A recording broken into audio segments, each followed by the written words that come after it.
unplug them. Is the mic all right? Is that on? That? Yeah, it's fine. Yes. What a start to the video. Hello, welcome back to WD18, the Watford fan channel. Welcome back to another video where we'll be talking transfers with none other than the Athletics, Mr. Adam Leventhal. Now, before we start, I do just have to double check with both of you that neither of you have a phone stuck onto the back of your chair, which could play inappropriate sounds like we saw last night on the BBC. Adam, how are you, mate? Yeah, I'm very good. I'm very good. To be honest, I haven't got a clue what's in my office at the moment because it is an absolute mess. And there could be a phone in here. So who knows? Let's just play it by ear and see what happens. But no, it's good to see you, boys. How are you? Yeah, good. Has the Athletic not done like a long read yet about how that phone got in place? Well, you know what? And I haven't actually sort of dug into the actual story yet and who did it and stuff. I saw someone pop up and said that it was them and how they did it and all this sort of stuff. But it did make me think. It's a little. I don't want to. You obviously don't want to take something so silly seriously, but I did think that's got to be against some sort of security procedure and you know sweeping studios and stuff. So I'm sure the Beeb will be all over it now. But yeah, all in all, it's just ridiculously funny. But, yeah, we'll hope that something similar doesn't happen on this evening's video. Yeah. We'll kick off talking about before we move on to transfers, talking about the Blackpool game, obviously on Saturday. Unbelievable, experience for the young lad in Toby Adebayo. What have you made of the season so far, first of all, and particularly that most recent result against Blackpool? Well, it's been a long slog already, hasn't it? You know, you look back and you think, wow, so many things have happened already this season. And if you cast your mind back to the summer and, you know, how miserable the end of last season was and, you know, Roy Hodgson waving to the fans at Crystal Palace and all that sort of stuff, and then having that sort of slight feeling of optimism with Rob Edwards, and then it being really tough for him with the are they going to stay, and Joao Pedro and Ismail Assar, are they going to go, and then them sticking around, all that disruption, and then him being cut adrift, then Slav coming in and, you know, thinking, oh, it's a bit choppy. It's a bit choppy even for him. And I think he's come through that now. And I think it's actually, you know, that there is a feeling of confidence, even though they're having to battle through the injury crisis of all injury crises. And I think, you know, to his credit, he's managed to just keep a cool, calm approach to it all. And I know that this January transfer window is important, but it's also very complicated because you've got players coming back. How do you balance it out? You know, you can't have a really swollen squad with new signings, all this sort of stuff. So, I mean, all in all, it's been another typical roller coaster for Watford. And then it was a nice day on Saturday, obviously with the Graham Taylor match day. It always adds an extra element of motivation, I think, for the fans and also for the players. And then, having Toby Adeyemo score on his debut after 4 minutes. I've learned over the years to sort of keep relatively cool. I do. I'm a bit of a desk tapper when Watford score. I'm a thumper actually, rather than a tapper. But you know, when he scored, I did let out a little "go on, yes," because it was just so. It was needed, but also it was great to see. And I'd sort of been following his time at Watford relatively closely. So I thought, oh wow, it's great that he's had an opportunity in his last couple of games, and for him to score, it was brilliant, absolutely brilliant. So yeah, all in all, roller coaster, and we keep on hoping for more peaks than troughs. Just on Adeyemo, and you reported it in The Athletic, but what's the situation in terms of a pro deal? And is it true that some other bigger clubs have looked at him, like Arsenal and Chelsea? Well, yeah. And first of all, what I think is quite funny, I'll get onto your point in particular, but it's funny when you're going through someone's life story and they were born in 2005. Is that right? No, hang on a minute. He's 2005. Yeah, he was born in 2005, and you're like, what I was already 10 years into my career when I was in 2005. But yeah, anyway, by the by, the situation with his contract is that he's on a scholar deal at the moment, so effectively he's out of contract at the end of this season. And I knew about this before, but it did sort of bring it into sharp focus that when you're under 18, you can only sign a contract which is a maximum of 3 years if it's a pro deal. And then once you pass 18, then you can sign an unlimited years contract. So you're sort of treated as a full adult.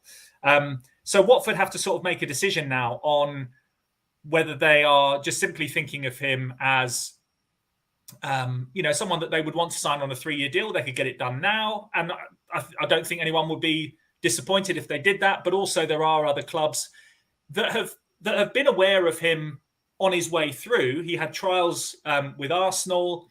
And then I mentioned it in the piece that I did for The Athletic about the fact, a bit of a sliding doors moment. And it was explained to me by his coach at an academy called Rapade in Tottenham, that he was sent an email because he played for Arsenal in this trial against Chelsea. Chelsea had sent an email. It got lost in his inbox, in his dad's inbox. And by the time they found it, he'd already signed for Watford. So he could have ended up at Chelsea, but he was playing for Watford, and he's made his way through. And that's all you can do in these sort of situations. And Slaven Bilic was very, very sort of clear about it. He said, look, let's not lie here. Let's be brutally honest. None of these guys would be playing if we didn't have all these injuries. So that is probably more genuinely reflective of how Watford approach the academy situation. And let's not try and think now, oh yeah, they're all coming through and it's going to be, we're going to just play 18-year-olds. He was a hero of circumstance, but he took his chance. He's got people talking about him, and that's all you can do in a young career. And he's still only 17. Turns 18. Everyone will write down his birthday. Everyone will know it now.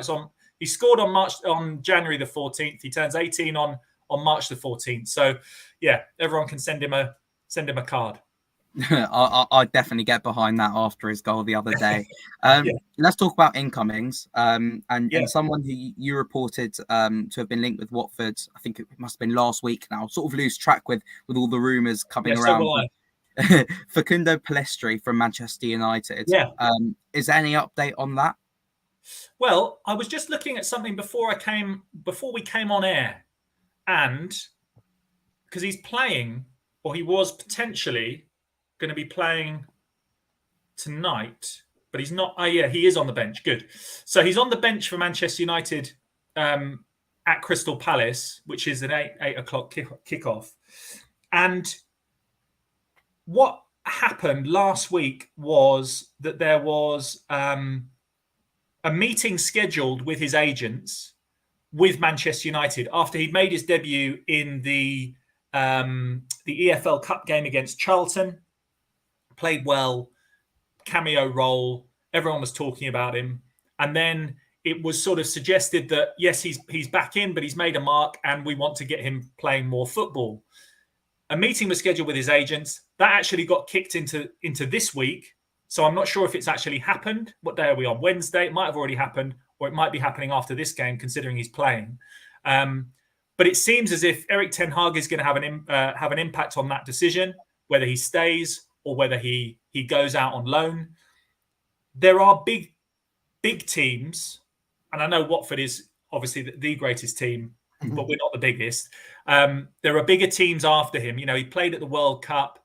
He's got aspirations to be playing in the top tier, especially when you consider the fact that he's waited 2.5 years for his Manchester United debut, been out on loan at Alaves.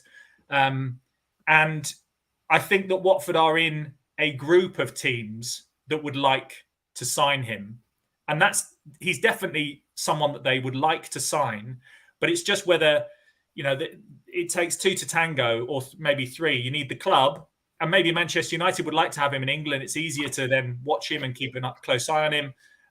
But you also need the player and the player's agent to also want him to go to a championship club.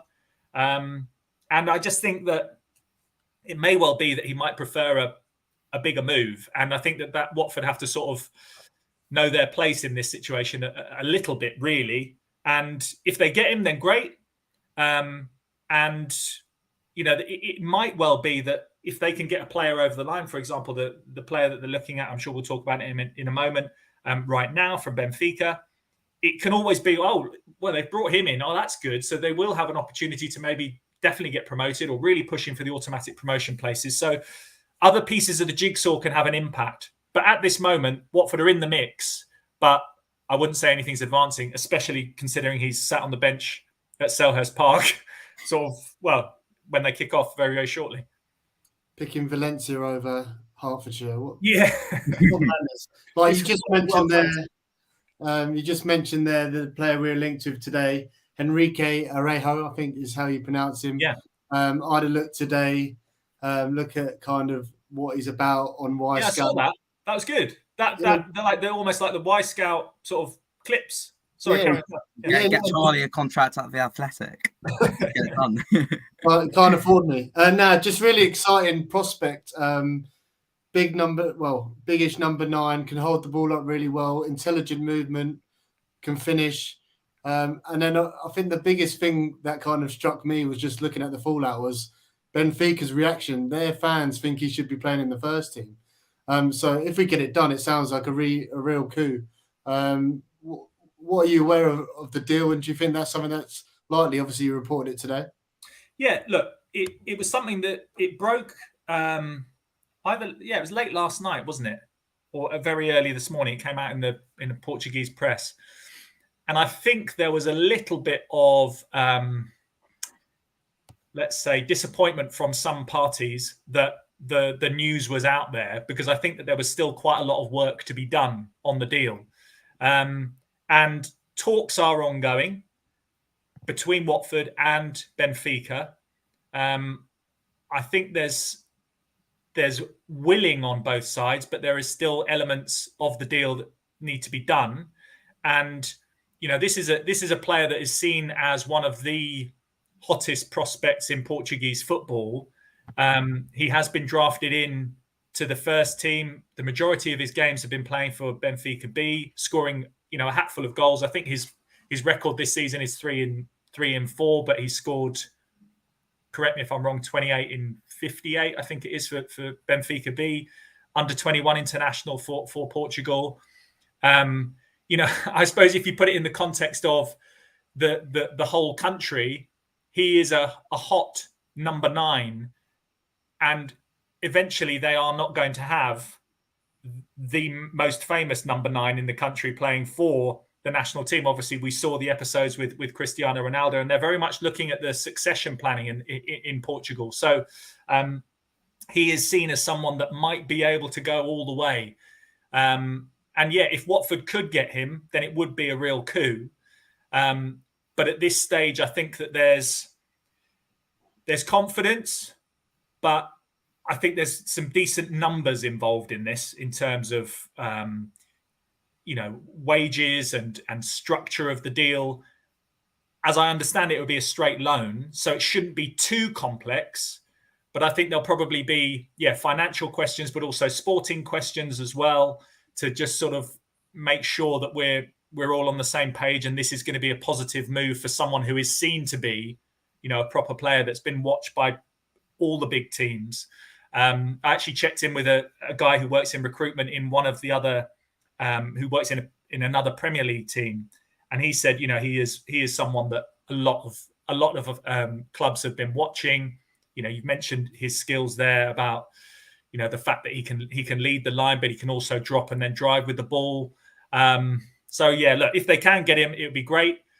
But then I suppose you also have to look and go, right, well, if he is going to play, he could actually be, you know, rather than replacing Keenan Davis, having a perfect partnership with Keenan Davis. And then what is the knock-on effect there in terms of how you're going to set up the rest of your team? So I think it's an interesting one, but I think either way, if they can get him, then let's deal with the problem of where he plays exactly once he's in the building, I think. And do you think, obviously we brought in João Ferreira from Benfica earlier in the window, Obviously, Helena Costa has come in with those links. Is this something that you believe that Helena Costa has made an impact so early on? Well, yeah, clearly. And that's what you want, isn't it? You want people to come in and make an impact. And I think that, Ferreira's the Ferreira deal is one that, I don't know, maybe had a little bit of confusion around it because it wasn't someone that people had earmarked, or a position that people had earmarked as being vitally important. But then sometimes you have that sort of mismatch of long-term planning and short-term needs, and they don't always marry up, because people will go, well, hang on a minute, we haven't got a midfielder, we need some midfielders, or we need a striker. If Bayo hadn't played, for example, it may well have been Arejo playing up top by himself or starting, so we probably would have won more handsomely if he had. But yeah, look, I think she is a big part of that team, and that's what you want. You want people to throw in things that they offer, and I think we can probably talk a little bit broader about that new recruitment team coming in. It's a bloody difficult time to come into a club just shy of a January transfer window. Usually, you would be doing your planning for January at the very least in the summer, because there will be deals that you couldn't necessarily do in the summer. You will have appraised your entire squad, worked out exactly what's going on with all the various different contracts and all that sort of stuff. And yes, they will have done their research, but to sort of land in the middle of a January transfer window, then have maybe some of these short-term important positions that people want to sort out. And then have the eyes of lots of Watford fans going, well, hang on a minute, what's going on here? What's going on there? And I think, let's be honest, guys, we always look at Gino Pozzo and the fact that he's, trigger happy, and, he's not got any patience and things like that. But I think it sort of has infected the fan base a little bit as well. We are sort of... we are a bit like that sometimes, and we go, well, hang on a minute, let's make sure that these things that we need are done now, and if they're not done, then whose fault is it? I think it's actually a very interesting period in Watford's evolution that Gino Pozzo has actually gone, you know what, we need to do something different here, and he is doing something different, which, to his credit, yes, he's silent. He doesn't speak. He doesn't necessarily let us know how he's thinking, what he's doing, all that stuff. But this is a different thing that he has done. And it's a bold step. And it's going to probably put, people's noses out of joint within the club, outside the club, or whatever. But it's different. It needed to happen. It's a step forward. So, yeah, I'm quite encouraged by the whole thing. And I think it's nice to have a slightly different approach. It's exciting. Of course. And just, it is really exciting. And just before we sort of return to transfers, someone who we did hear quite a bit from the board is Scott Duxbury. And I've personally noticed, and other fans have as well, who've asked us to ask you this question, that particularly since Rob Edwards has been sacked, we haven't heard or seen as much from Scott Duxbury recently. Yeah. Do you think with sort of the arrival of Ben Manga, Helena Costa, obviously Cristiano Juretta still at the club as well, where does Scott Duxbury stand in all of this now? Yeah, it's an interesting one, isn't it? Because I think if you look at the roles, and it's strange in the first place that Scott Duxbury has two roles, in chairman and chief executive. You could quite easily have another guy in one of those roles themselves, and then you combine that with a more, people call it a continental model, but it's not continental anymore because it's part of the furniture in England. But with a technical director, also then a sporting director, you've then got a team around that technical director. Yes, there are a lot of people, but I don't necessarily think the biggest impact on Scott Duxbury is the recruitment side of things, and having Cristiano Juretta or Ben Manga or Helena Costa or whoever. I think if his position was to sort of change in any way, I would probably see that more connected with any investment in the club or a takeover of the club or something like that, because you have to have someone that is almost a step back from recruitment and looking after, or at least in charge of, or accountable for the broader, more sort of maybe in the grand scheme of things, we love talking about transfers and football and formations and stuff. Maybe a bit more of the sort of the run of the mill stuff around the club, which will be Scott's remit.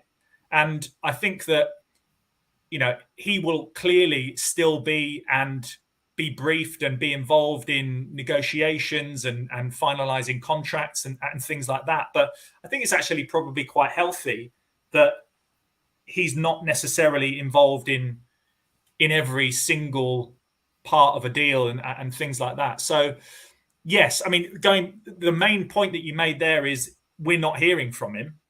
I would have thought, when you'd had your fingers burnt quite as badly as he had, I think you'd probably go, if anyone asked, do you want to do an interview? Go, you having a laugh? I'm not going to speak. I don't want to say anything. Because I think, you can rewind back when we were talking right at the beginning there about the roller coaster ride that Watford have had this season.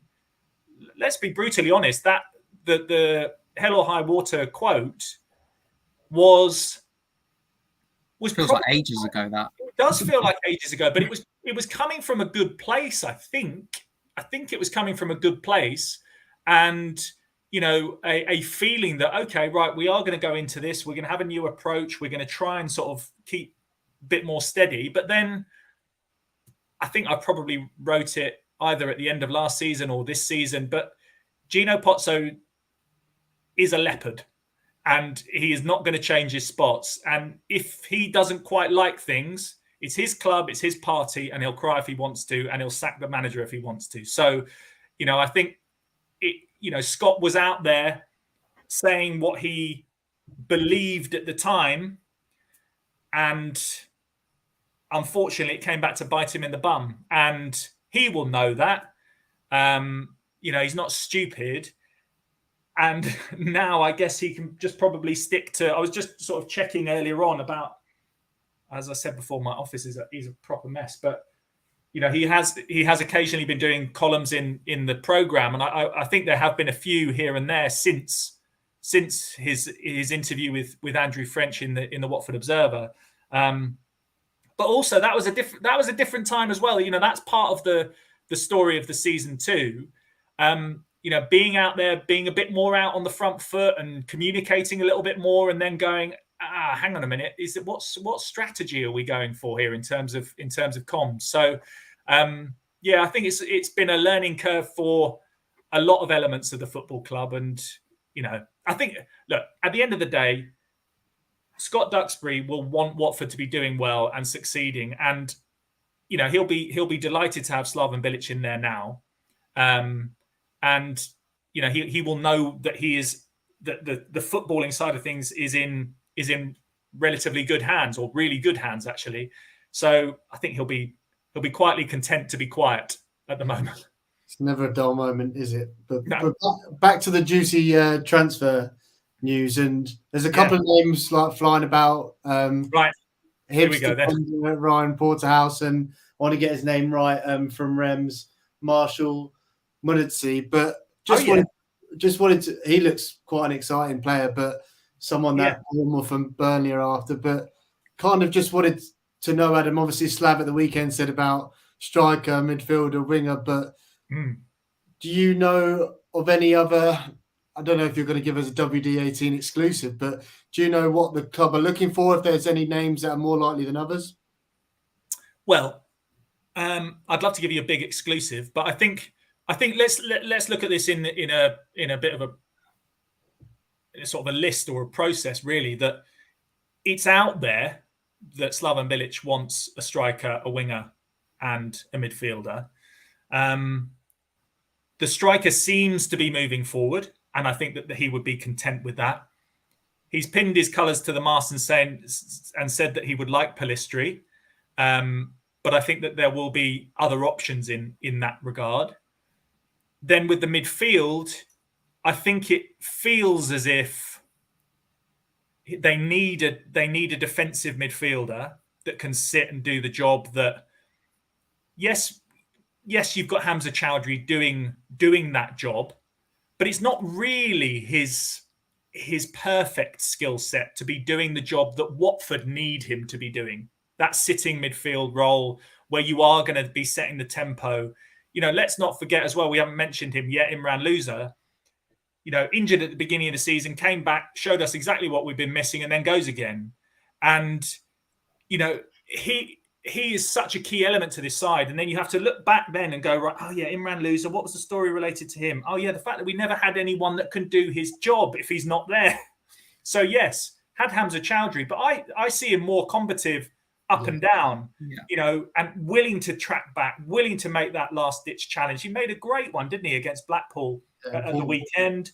And he was doing everything that we need him to do. But I see him more functional rather than someone that is setting the tempo and moving the ball forward and threading the ball through. That age-old problem over the last 3-4 years. I don't know if that could be age-old if it's 3 or 4 years, but not having Will Hughes there, and then you haven't got someone that can knit things together and play through from the the defensive through into the midfield third. So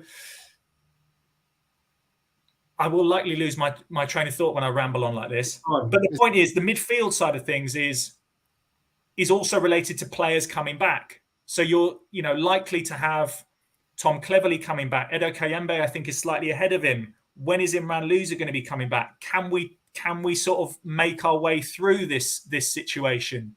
Are there other players that can fill in that area? Probably. So I think that part of it is probably the most difficult.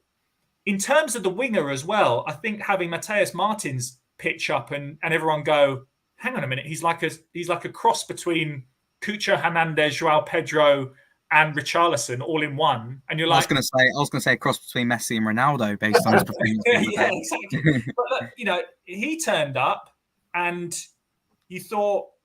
I remember, when you saw, he looked sort of Richarlison ready, compared to Joao Pedro ready when he turned up, and he looked like sort of almost like a newborn foal when he arrived, and you thought someone's going to break him in half. But then I remember that game against Tranmere, he was up for it, and he had the intention, but he didn't necessarily have the stature or the physical stature to do it. But I was really encouraged by Martins. And then you think, well, okay, well, do you necessarily need another winger? We've got Sema coming back. Well, you've got Sema, you've got, Kalu. Kalu is there, but also then Sarr's definitely staying, is he? They seem to be, privately, they're adamant that he's staying, and that's what I wrote about on The Athletic. It's like, okay, fine. So you've sort of got cover on both sides. You've then got, Joao Pedro coming back. You've then got potentially a striker coming. Where do all these players fit? You can't have loads and loads of players. So there's other elements to it as well. I was told something about other players that they were looking for. The left centre-back situation is one that sort of they're keeping an eye on. Not quite sure exactly how this Courtney House situation is going to actually come to a close. But having a left centre-back, that would really help. But seems to be quite content now with the defensive situation in terms of centre-backs. He's got loads of them. Whereas before, earlier on in the season, he didn't really have any. That's right, isn't it? I'm trying to sort of remember all the things, but everyone was injured. So I think it must be a really, and we've got quite a long way to go, haven't we? Really, until the end of the window. What, 13 days, which is a long time to actually make these final calls. But hopefully by the end of it, and what Slaven Bilic was saying is, you've got 3 games. The next 3 games are really important to get ourselves through, and then we should start have a domino effect of players coming back. So, yeah, I think those 3 are clearly ones that he really wants. I think they are ones that the window will be judged on.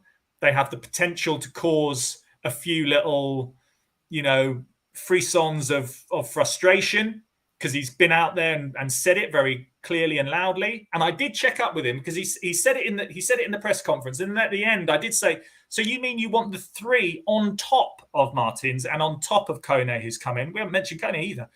And he was like, yes, all 3. I was like, all right, fair enough. Fair enough. You've not said it once, you've said it twice. So yeah, all the best getting all of the players through that he wants. But then also in the mix of that, you've got these games where people actually stake a claim, and you go, oh, maybe I don't necessarily need another one or another body in. So it's going to be fascinating to see what happens in the next couple of weeks. Definitely. Sorry, Sam, I was just going to ask, a lot of moving parts just on the transfers, which we've had a couple of comments in, and I think it's quite fascinating. But it'd be great to get an insight into how you report on these transfers, from a rumour springing up to you doing your due diligence, and who do you speak to? Is it agent, club, blah, blah, blah. So any insight on that would be fascinating. Yeah, look, I think the way that it's sort of it can come from various different areas, that the way things move on and develop.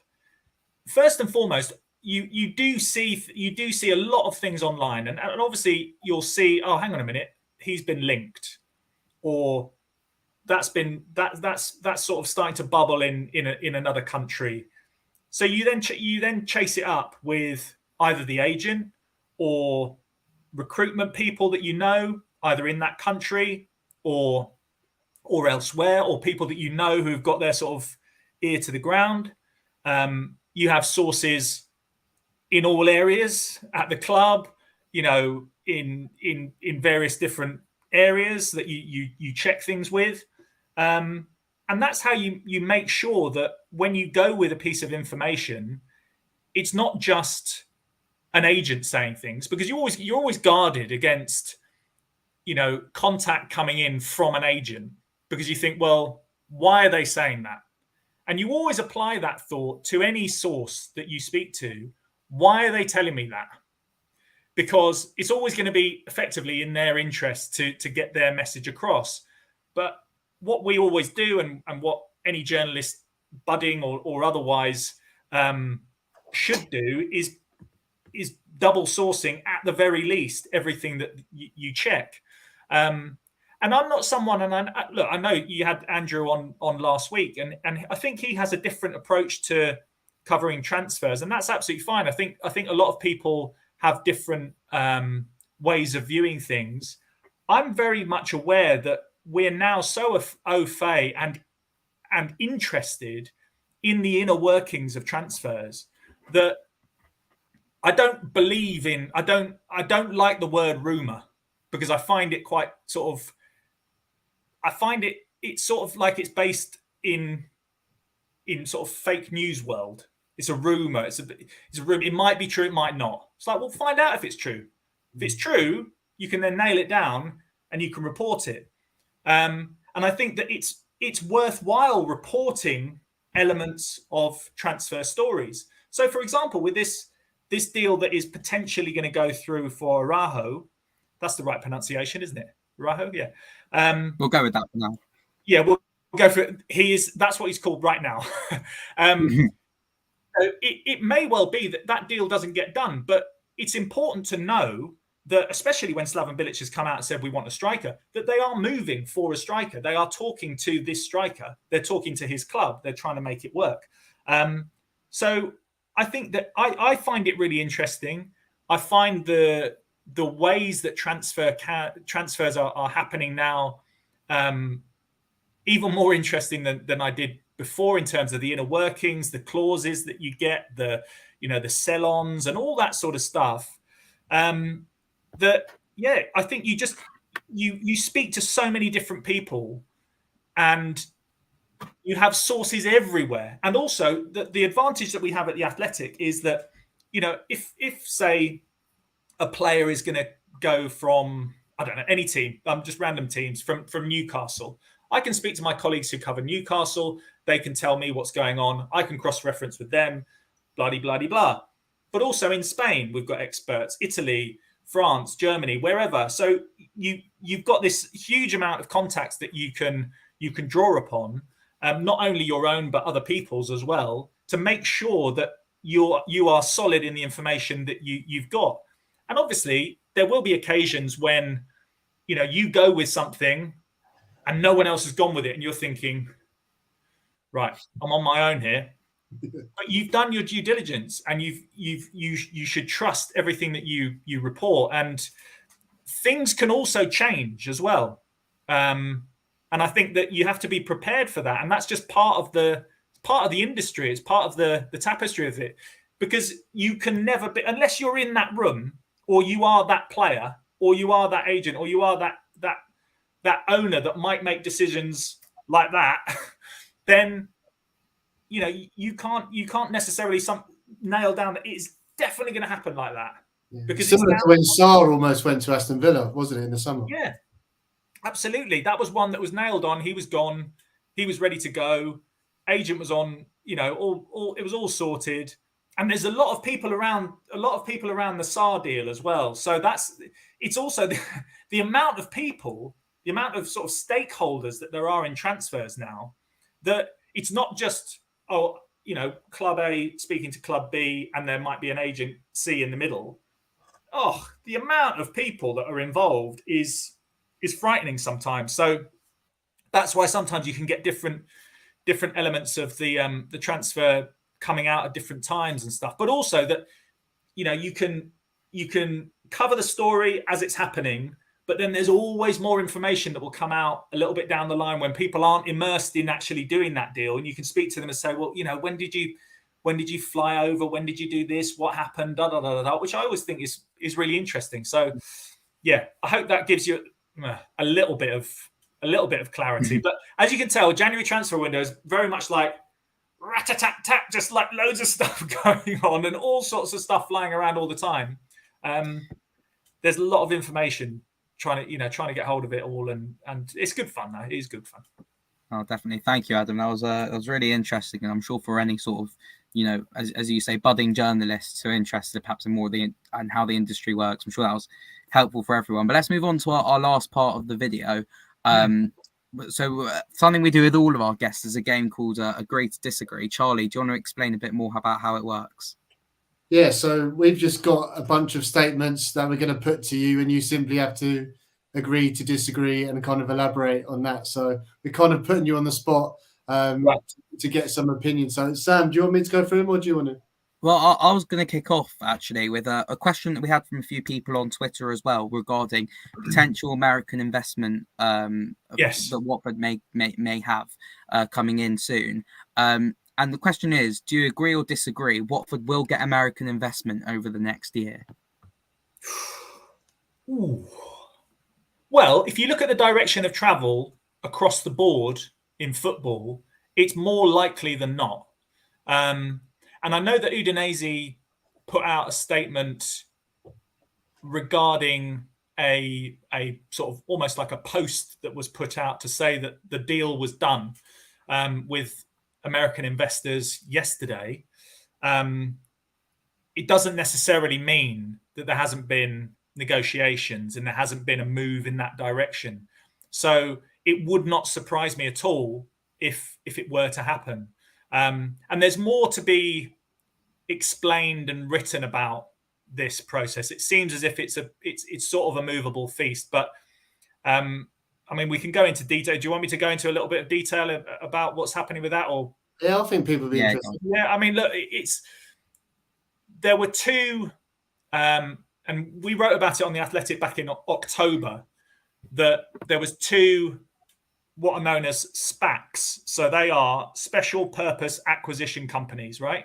So they are in very, very, I wish I had Matt Slater alongside me now, because he would be able to explain this perfectly. But basically, group together investors that then will go forward and invest in either one individual thing or a portfolio of different companies. So you can set one up to then go and invest in a football club, for example. There was two Group 9 and also 890 Fifth Avenue partners.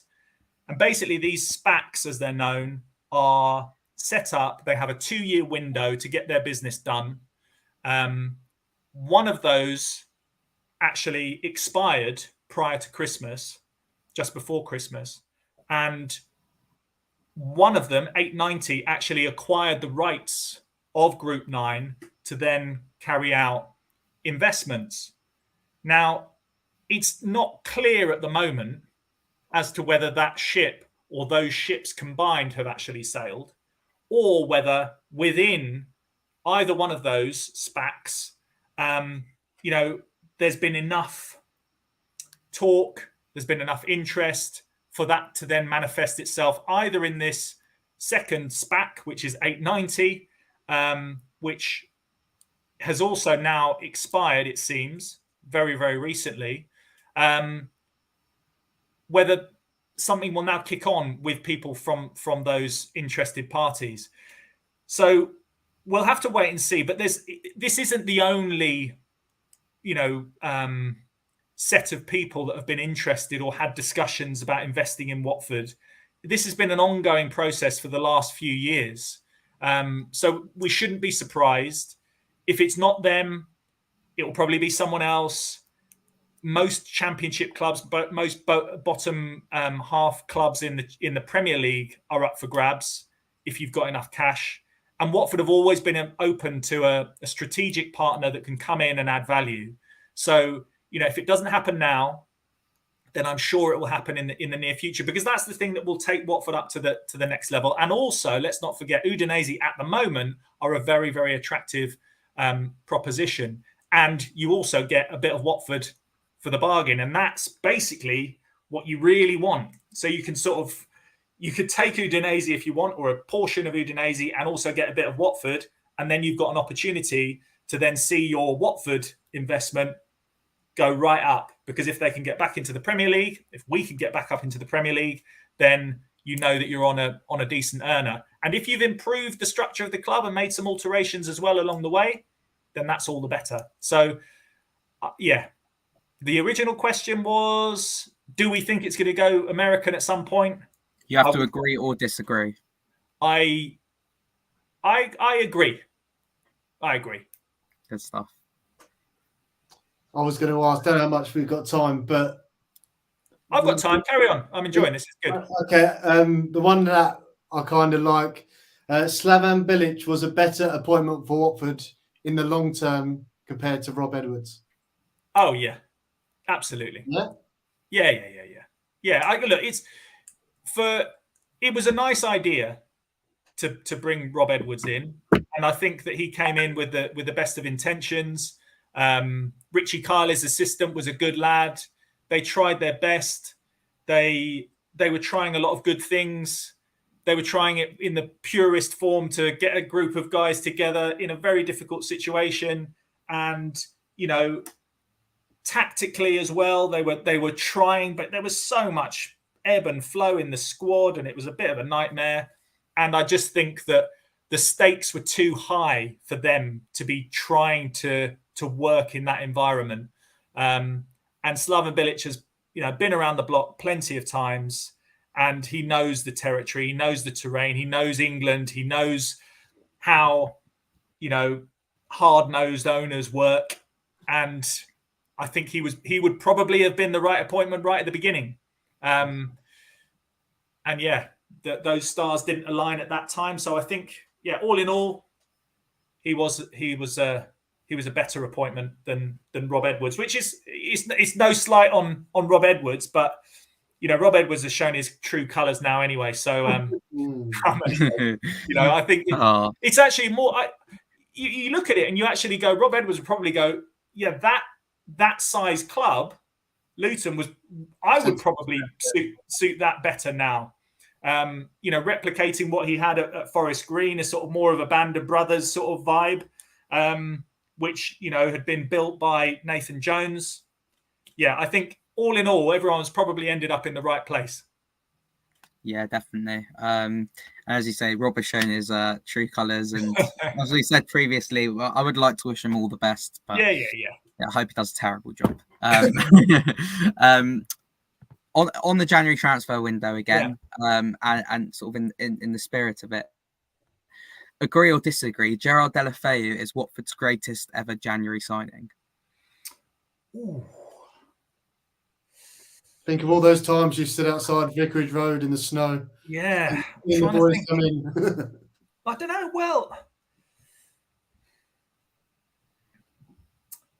I think for the 18-19 season, and I know he obviously played before that, but he was so vital that season. But then I suppose it did sort of ebbed and flowed at the end of it, didn't it? With being left out for the semi-final and then having a brilliant cameo off the bench, scoring one of the best goals I've ever seen. I'm trying to think if there's anyone that sticks out from previous Januaries. Heider Helgeson back in the day was one that's been. Yeah, I think Jacob suggested the other week Ben Watson. Your man who came in from Cardiff, but I think he was after. Was it he came in from Matt Cardiff? Connolly. I think he was later. Connolly. He was really influential. Did Abdoulaye Doucouré get signed in January? Then went back to. He was then sent back, and then he came back the next summer, and then he almost went out the next end of that next transfer window. I think back to Lorient, or was going out, and then he didn't get there. And I remember being at the training ground. He arrived, and he was being driven in by Filippo Giraldi, and they were trying to get to the airport, and then it fell down, and then he stayed, and then it went really well. I think he arrived in January. Another guy who arrived in January, who certainly wasn't the best signing that Watford have ever made, was Adalberto Peñaranda. And I know that it was January because, and I think I've told this story many times, but trying to say a name that you're not familiar with, but then also trying to say a name like Adalberto Peñaranda with a mouth that's frozen at the same time in January, it's bloody difficult. So yeah, he unfortunately didn't turn out to be a particularly good signing, bless him, but never mind. So yeah, Gerard Deulofeu. He just sort of arrived, and then he scored against Chelsea, and it was a great signing. But I'll be brutally honest, there were times when the majority of the time, I thought he's not that into being here. Really, he's just not that into it. And then obviously he had great moments, and he was really, really important, but it was quite fleeting, I think, in terms of his impact. That 18-19 season when he clicked really well and was basically playing in front two with Troy, and I think that was the Cardiff season as well, wasn't it, when he scored the hat trick and all that sort of stuff. So yeah, it's an agree to do. I think I would like to see a big list, and then I would probably say maybe someone else was. So I'm going to disagree with that one, even though I think he's a brilliant player, and I'm watching his career, and you never know, he might end up back in the Premier League this January window. He's linked to Villa, isn't he? It'd be interesting to see what Watford fans, how they look at him if he never scored that semi-final goals. But yeah, that was such an iconic moment. And I remember soon after that, my son was a bit. So when was that? That was 2019. So yeah, like it's just a goal, to have a goal or a type of goal with that sort of whipped right foot, sort of shanking out and then spinning, a bit of swaz on it or whatever. To have a goal that's known as a Deulofeu, I think that is brilliant, isn't it? To have a Deulofeu, and I always talk about it with my son, and he was what? So hang on, what are we? 4 years ago. 4 years ago, so he was 6. We still talk about Deulofeu. So no, he's a great player, but I disagree. last one. Yeah. Watford will get promoted this season. Oh God. I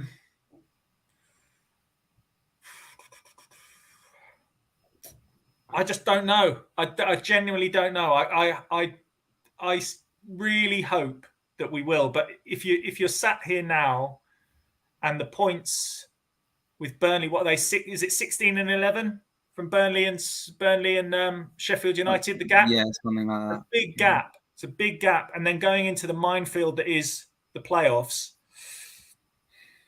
Oh, I'd have to go. Look, you have to agree. You have to sort of be positive and everything. But then I don't. It would be the worst thing if we didn't. If you had to predict it now, Watford in the playoffs, who would the two semi-finals be, and who would the final be? Well, Norwich will be in there. Watford will be in there. I'd say West Brom will be in there. West Brom are looking strong. They're coming strong, aren't they? And then there'll probably be Luton in there, won't there? So we'll probably finish. We'd have to play them twice as well. We'd finish third. They'd finish sixth. We'd play them twice. Second one will be at Kenilworth Road. Oh God! There's no chance Luton are making the playoffs, lads. Middlesbrough are coming up. You got Blackburn. Middlesbrough. Well, fingers crossed. Well, no, but then it would be Cameron. Look, it would either be on Blackburn. It looks like they're losing. It looks like Blackburn are losing Brereton Diaz, which could be interesting. Yeah, but I think that's not until the summer. So I think it's sort of buy and then instantly give them back, which is a bit annoying. I read that earlier on. But yeah, look, I think, to be honest, I think if we end up in the playoffs, it's such a horrible sort of blender of a position to be in. You don't want to go anywhere near it, do you? So I'm not because I don't believe, but I've had this feeling right from the start that I just don't think that we will go up. And I know that sounds defeatist, but it's just more of a feeling. But then I would be absolutely delighted, obviously, if they go up. But then I had been thinking, if you're trying to change things, trying to change the format of things and the recruitment and all that sort of stuff, then maybe, yes, you want to try and reset. Maybe it wouldn't be the worst thing in the world. But then I think back, it's only the second year, it's 2 years of parachutes. So that would really turn the screw. Some of the players would leave. What would we be left with? So we have to go up. So on that front, there's your twist.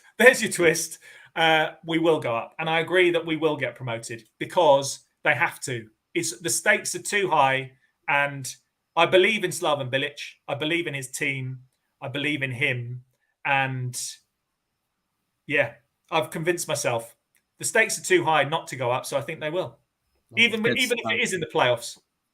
Good stuff. Let's hope so. Adam, thank you so much for joining us today. A couple of plugs before we finish off the video. Adam, have you got any interesting articles coming up on The Athletic in the next couple of weeks? No, it's day to day. It's day to day.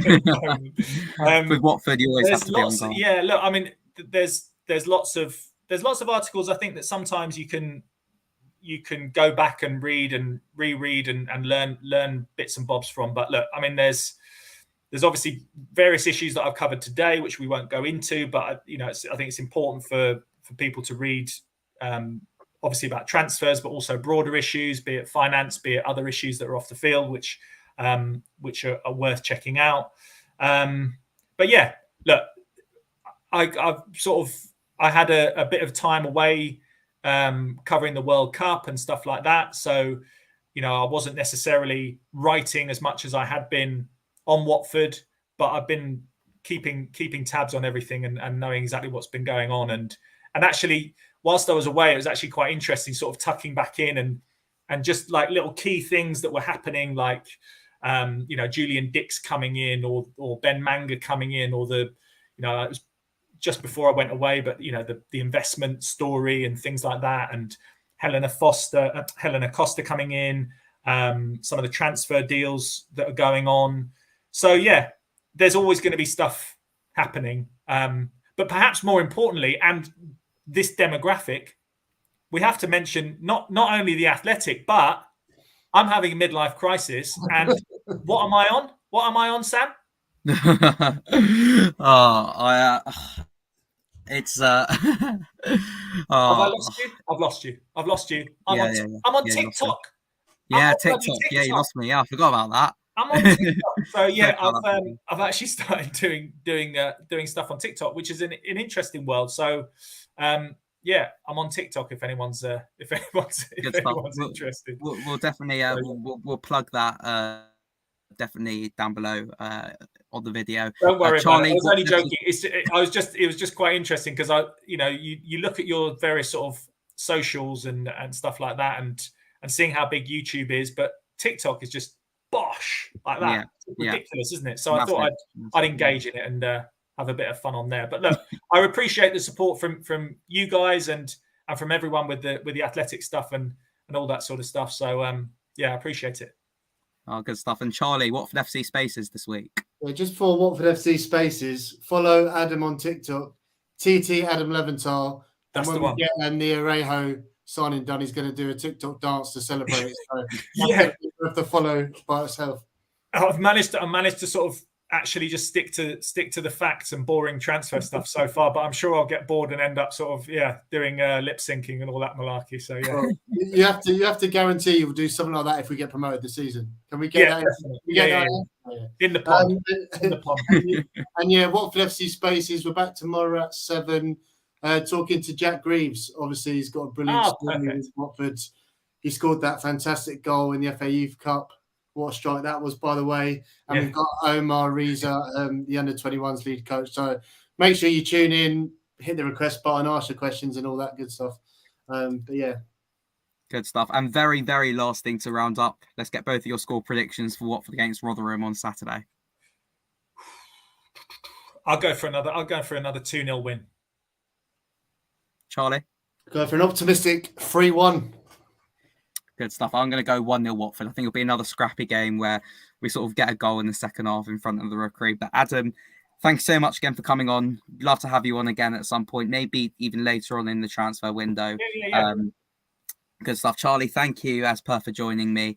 Make sure to like and subscribe to WD18 and we'll be back soon for another video. Up the Orns.